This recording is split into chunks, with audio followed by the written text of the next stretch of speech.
patin Saqib Ali Arade ne patin Saqib Ali Bare tera na bul na fantri Bare tera na bul na fantri Arade ne patin Saqib Ali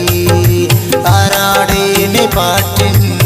Saqib Ali Bare tera na bul na fantri Bare tera na bul na fantri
सुल्तानने जिंदगी देवड़ पग सुल्तानने जिंदगी बारे चेरना बुल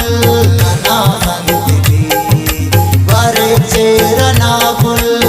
ना बंदगी अराड़ी ने पाटिन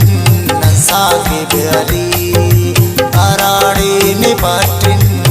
साक़िब अली बारे चेरना बुल ना फंदगी बारे चेरना बुल ना फंदगी Recording Al-Saif Studio Haladistan Mushkil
साथ